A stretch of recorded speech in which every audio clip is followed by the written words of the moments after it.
Hello, we're Mo2.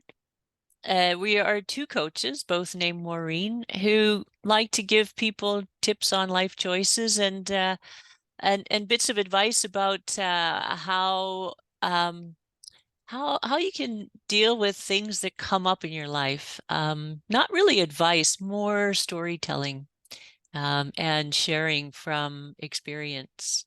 And today we were talking about living free. And Mo, I have a question. Like, what Uh-huh. is it to step out into living free? Whoa, how much time do you have? Um, just- that's a big question. And What pops into your mind? Like well, first thing? yeah, it's sounds kind of airy-fairy, and yet it is so powerful, and it is both recognizing and allowing what is happening right now and not trying to make it right or wrong or try to fix it. And those are patterns that I've had and I've been working on. And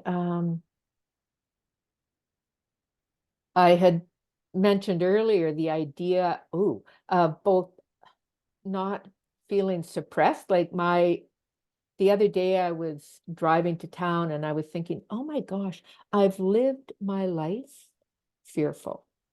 Mm. And so it's surrendering that fear and not having that be kind of the guide. Hmm. So, so in a sense, living free is there's at one point I was doing a course and they were talking about the concept of fear-based versus love-based Mhm. living. Yeah. And so what you're describing sounds like this more love-based concept as opposed to fear-driven concepts. Mhm. Mhm. And it's a practice that oh my gosh, I can't, my son was a teenager when I really began practicing it. And that if I wasn't afraid, what would I say or do? That mantra kind of question came to me and I began putting it into practice. And sometimes that's more front and center, and other times it just kind of sits in the background. But that this year, this I living, what does it mean for me to live truly free? That it's a exploration again, connection with what that means on a deeper level. So almost like connecting with the part of yourself, whatever that is not fearful. It's almost like throwing off the cloak of fear and seeing what comes out. Mhm. And inviting those fearful parts. Hmm. You'd mentioned the Rumi poem earlier, the guest house, and that really, maybe that's what I'm doing this year. That's what it means to live truly free. Yeah, and for anybody who hasn't read the poem The Guest House, you can just Google it, but it really is about inviting in all these emotional guests into your house, who is you, and treating them well and inviting them to Yeah, join you. yeah. And one Uh, of my favorite lines, and I'm not even sure if it's an exact line, but I think it is, and to meet them at the door laughing. And yes. that for me, just it's like this, it changes that. Well, suddenly, if you laugh in the face of fear, what Yeah. happens? It dissipates or it changes. Yeah. Takes that Yeah, power away, the it's fear. Yeah. It's kind of hard to stay fearful when you're laughing, unless you're just laughing, with that fear-driven laugh that, um, just stays fearful. But Yeah. if That it's a shrill. true laugh, Yeah. yeah. Yeah. Well, so when you think about living free, there's the concept of not having fear, not Hmm. fearing the fearful parts of yourself. So inviting them in, Hmm. being kind of whole. Um, Go ahead.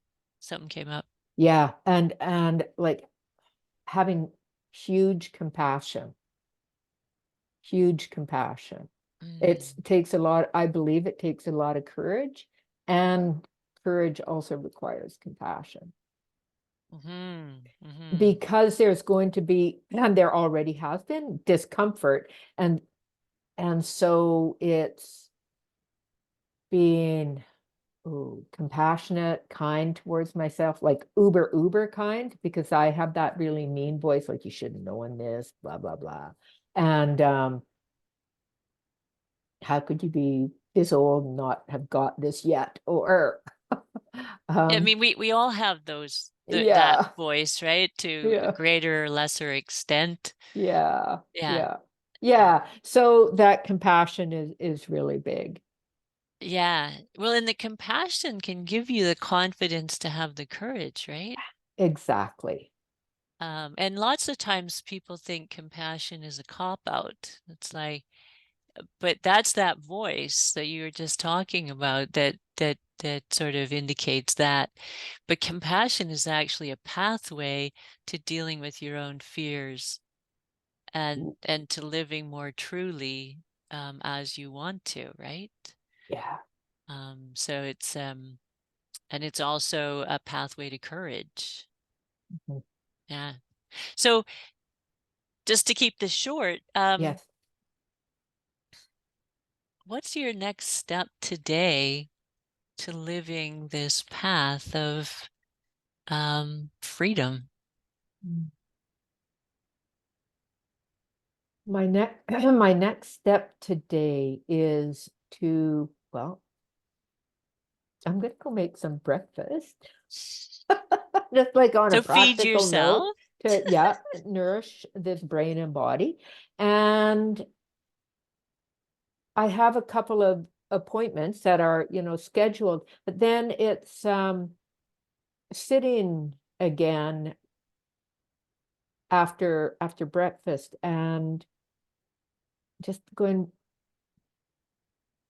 sort of getting still and being curious, like what is the most supportive thing that I can be doing today, and asking that question and trusting that my next actual steps are part of that universal guidance that I receive. Right. That So it sounds to me, and just going to paraphrase here, it Mhm. sounds to me as though nourishing your body is an important thing. Mhm. And then if we're sort of specifically looking, well, what next? Sometimes the what next isn't completely clear.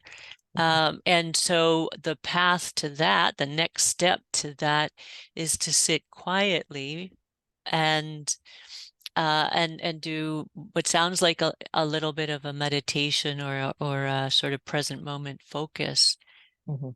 um, to see what comes up for you. Is that what you're saying? Yeah, exactly. Thank you. Yeah, you bet. Nicely said. Yeah, and I Okay. do that a lot, Maureen. Those are practices that have become a part of my way of being and Mhm. continue to be even more so. Well, and one of the things that if you think from a neuroscience perspective, Mhm. if you interject moments of stillness and, deep breathing into your day, even if it's only for 60 seconds, Mhm. it can change the way that you're wired for that day if you do it frequently enough, right? Yeah. And so it's kind of interesting if you think of interjecting small amounts of something like a mindful moment that can reconnect you with, oh, yeah, that's where I'm going to go today. That's my next step. And at Yes. the same time, you rev down your sympathetic nervous system so you're a little quieter and maybe a little more calm. for the rest of the day if you do it, interject it frequently enough. Yeah. Okay. So I think we'll wrap it up. So Thank you. to get in contact with me, go to maureenmayhew.com, and you? Mo2.com. All right. All right. Until next time. Until next time.